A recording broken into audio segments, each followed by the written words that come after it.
In the bustling hall, a young man, dressed in a white suit with a black robe, glanced at the little boy before him. Disappointment lingered as he called, "Next one!" The boy, with black hair and patch-covered clothes, insisted. "Uncle, you haven't tested my soul power yet." Reluctantly, the man agreed. The boy, Feng, awaited the awakening of his martial soul.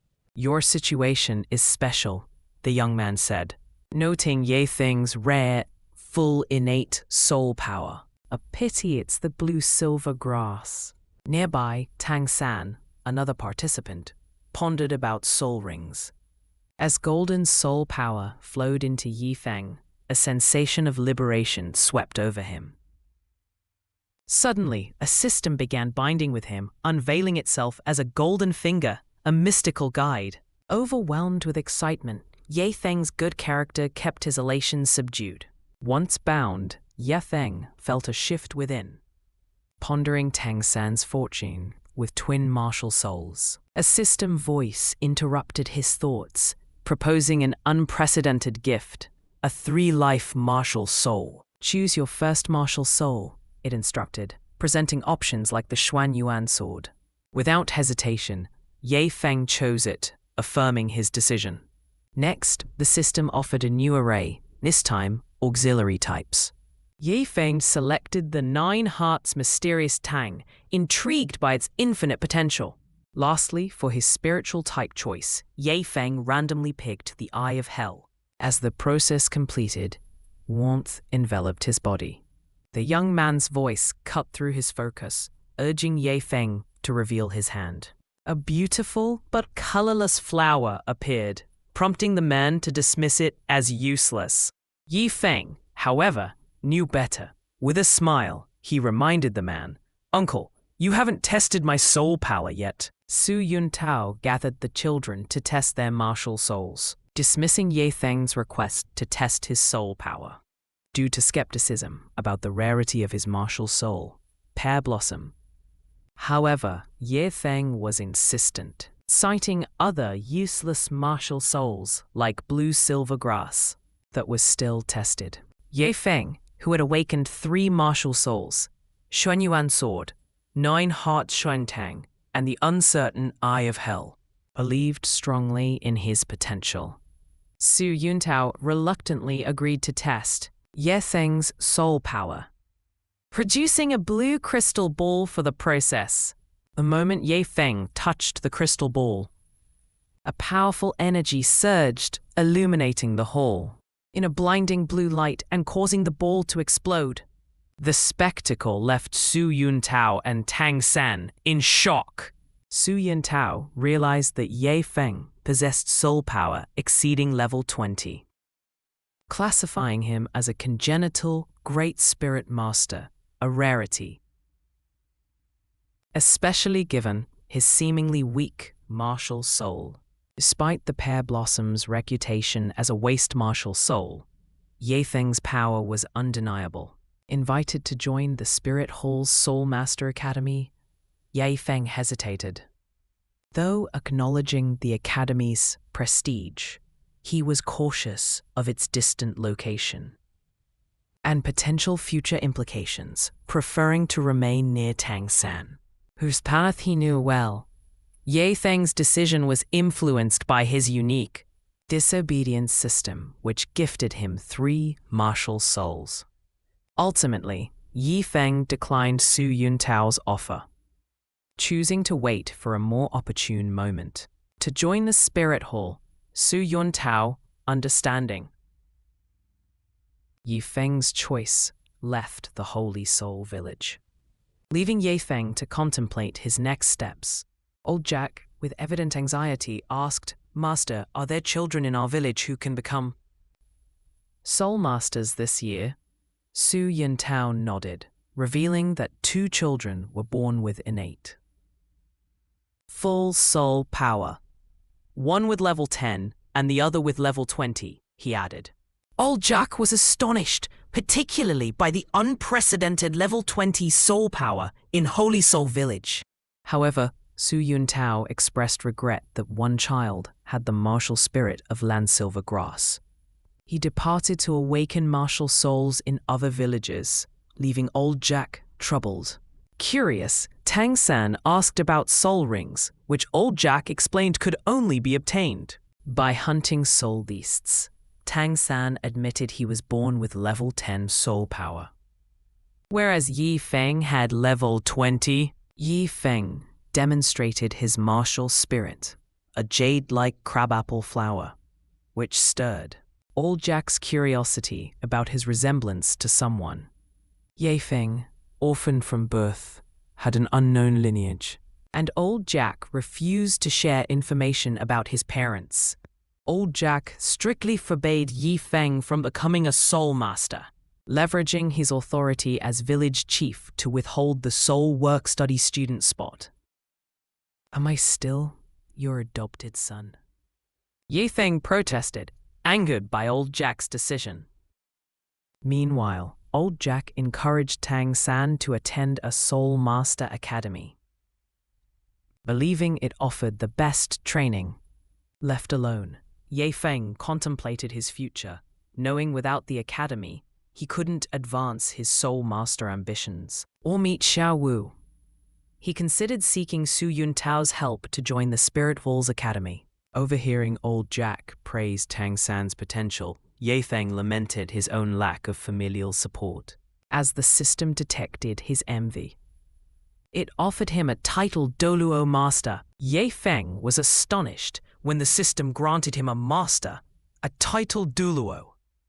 Suddenly, an old man descended from the sky, clad in an immaculate white robe, exuding an aura of solitude and power, his gaze fixed on Yi Feng. Moments later, a middle-aged man joined him, asking if this was the place. Yi Feng recognized them, Jiandao Chenxin of the Seven Treasures Glazed Tile Sect, and Ning Fengzi, the sect leader. Ning Fengzi speculated whether the person they sensed had left. Jiandao Chenxin dismissed the idea, noting a powerful sword-type martial spirit nearby, akin to his own. Their attention was drawn to Yi Feng, who had inadvertently revealed his soul power level of 30. Intrigued, Jiandao Chenxin asked to see Yi Feng's martial soul. Yi Feng summoned 9-heart begonia, surprising Ning Fengji, who recognized its similarity to a rare martial soul. Despite its differences, Yi Feng's martial soul was of higher quality than Ning Fengzi's own. Jiandao Chenxin then asked to see Yi Feng's sword-shaped martial soul. Reluctantly, Yi Feng summoned a golden sleeve sword, its craftsmanship and aura impressive, even without soul rings, a rarity that could lead to unparalleled power. Ning Fengji, excited, asked Yi Feng. Yi Feng, whose parents were deceased, found himself under intense scrutiny. Jiandao Chenxin expressed his desire to become involved, suggesting he wanted to take Yi Feng as a disciple, a prospect that left Yi Feng pondering the extraordinary path unfolding before him. Yi Feng, a time traveler with a twin martial spirit, was approached by Jiandao Chenxin, a powerful master, to become his direct disciple. Chenxin praised Yi Feng's intelligence and unique abilities, offering him the role of an apprentice. Yi Feng, recalling tales from his village, humorously inquired about a change of name fee for becoming a disciple. Amused and impressed, Chenxin promised such a fee, revealing a precious gift: the right arm bone of the mad ape, a superior soul bone with a 90,000-year lifespan that dramatically increased attack power. Under Chenxin's guidance, Yi Feng absorbed the bone, feeling the surge of power within. Despite Chenxin's invitation to join the Seven Treasures Glazed Sect, Yi Feng chose to attend the Junior Soul Master Academy in Notting City, eager to learn more about Soul Masters and pursue personal growth. Alongside Tang San, Chenxin, respecting Yi Feng's decision, extracted a promise from him not to add any spirit rings. Yi Feng agreed, playfully hinting at a third martial soul. This revelation shocked Chen Xin and Ning Fengji, leaving them in awe of Ye Feng's extraordinary potential. Ye Feng confirmed to Ning Fengji that he had awakened the elusive three lives martial spirit, a concept so rare that it stunned both Ning Fengji and Chen Xin. When Ye Feng revealed his third martial spirit, the Eye of Hell, his eyes turned a deep black, invoking a chilling aura. This revelation astonished both men, with Chen Xin realizing the magnitude of the discovery. Ye Feng, you must keep this power a secret, Chen Xin cautioned, emphasizing the need for discretion. Ye Feng agreed, but cheekily inquired about adding a soul ring to his new martial spirit. Chen Xin sternly explained that such. Later, Chen Xin demonstrated a profound technique, cleaving a mountain peak in two with his sword. Ye Feng watched in awe, struggling to grasp the intricacies of the move. Chen Xin reassured him, emphasizing the importance of practice and secrecy. As they prepared to leave, Ye Feng asked for financial help to enroll at the Junior Soul Master Academy.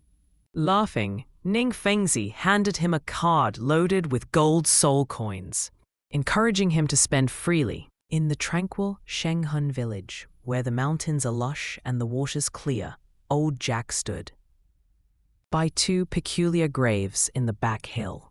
The tombstones bore only Yi's two, a mystery. To the village, old Jack, a slender man in his 60s, reflected on his late promise not to let Ye Feng pursue the path of a soul master, yet fate had different plans. With innate soul power of level 20, Ye Feng was destined for greatness. Old Jack, unable to contain him, conceded to send him to Notting City Junior Soul Master Academy. Ye Feng, a bright young boy, unexpectedly joined old Jack, descending from a nearby tree. Curiosity filled Ye Feng's voice as he asked about his parents' demise, to which old Jack hesitantly responded, attributing it to illness. No. Determined, old Jack prepared to secure a place for Ye Feng as a work-study student. Despite Ye Feng's objections and his possession of a prestigious black card, they embarked for Notting City, joined by Tang San, another promising student. Upon reaching the city, old Jack advised the boys not to leave the academy without permission, and expressed hope for their success as soul masters. Much to old Jack's surprise and slight dismay, at Notting Academy, they were met with skepticism from a dismissive gatekeeper who doubted their credentials, despite the certificates proving their innate soul powers. Old Jack remained patient, trying to convince the guard, as the boys looked on, ready to prove themselves. In a world that questioned their potential, Ye Feng handed a bag to the concierge at Notting City's Junior Soul Master Academy, hoping to resolve an entry issue. The concierge, familiar with the exchange of favors, accepted it and changed his stance. Allowing entry, old Jack and Tang San, surprised by the shift, observed the power of bribery. Meanwhile, Ye Feng heard a system alert, rewarding him with attribute points for altering the storyline. Curious about these points, the system explained they could enhance his soul master abilities. Ye Feng chose to boost his strength, feeling a surge of power. Recognizing his status, old Jack handed it over. Old Jack agreed, urging them to follow Yu Xiaogong and be obedient, especially Yi Sen. Yu Xiaogang, an esteemed guest at the academy, saw potential in both boys, noting Ye Feng's exceptional soul power. However, Ye Feng, who had his own plans, was not interested in becoming his disciple. Despite Yu Xiaogang's eagerness, Yu Xiaogang was surprised when Ye Feng revealed he already had a master. Tang San, equally puzzled, questioned Ye Feng about his decision. Ye Feng, uninterested in seeking approval, insisted that the choice of a master was his alone. Yu Shaogong lamented Ye Feng's choice, unaware that Ye Feng's true master was not the weak Su Yun Tao, but the formidable Jian Dao Chen Xin, a titled Douluo. Later, Yi Feng and Tang San arrived at dormitory number 7. Tang San, noting Ye Feng's sudden maturity, suspected him of being a time traveler, just like himself. Ye Feng deflected Tang San's probing questions with a casual demeanor. As they entered the dormitory, Yi Feng swiftly countered an attack by Wang Sheng, the self-proclaimed boss of the dorm. With ease, Ye Feng overpowered Wang Sheng, impressing the other part-time students. Declaring Yi Feng as their new leader, the students eagerly followed dorm rules, where strength defined hierarchy. Wang Sheng challenged Tang San, expecting him to vie for leadership. Tang San, uninterested in unnecessary conflicts, revealed Ye Feng's superior soul power, stunning the group. Tang San's strategic retreat highlighted his intent to focus on learning, not dominance. Their interaction was interrupted by a melodious voice at the door, signaling new developments. The dynamic within the dormitory was changing, and Ye Feng and Tang San stood at the center of it all. At the entrance of the 7th dormitory, a little girl appeared, her eyes wide with curiosity. She was as tall as Ye Feng, with radiant skin and a tender pink face, framed by braided brown hair. Her attire was simple, but what caught everyone's attention were her light pink rabbit ears. "Girl?" Tang San exclaimed, taken aback. Wang Sheng clarified, "At this Junior Soul Master Academy, there's no gender separation yet. We have 3 new work-study students this year." The girl asked persistently, "Is this the 7th dormitory?" Ye Feng hesitated, entranced by the girl's appearance. She introduced herself with a confident smile. "I'm Xiao Wu. Xiao for big and small, Wu for dancing." Ye Feng introduced himself as well, explaining the dormitory's initiation tradition. "Are you sure?" Xiao Wu asked with a knowing smile. "Absolutely," Ye Feng replied, determined. He knew from his unique knowledge that Xiao Wu's martial soul had a flaw. The challenge began, Xiao Wu handing her belongings to Wang Sheng and launching into a swift attack. Ye Feng reacted quickly, evading her moves. The two exchanged blows, Xiao Wu's admiration for Ye Feng growing. As they fought, suddenly, Xiao Wu employed her first soul skill, waist bow, moving with agility around Ye Feng, trying to seize him in her signature move. But Ye Feng was ready. Just as she was about to grab his wrist, he turned the tables, grabbing hers instead and forcing her to the ground. Xiao Wu cried out, but as they landed, she realized her first kiss was narrowly saved. Flustered, Xiao Wu demanded, "Why don't you get up?" Ye Feng complied, offering his hand. "Thank you for the fight." Acknowledging her defeat with a blush, Xiao Wu asked, "So you're the boss now?" A notification sounded, signaling Ye Feng's successful alteration of the narrative's course, a victory recognized with a reward.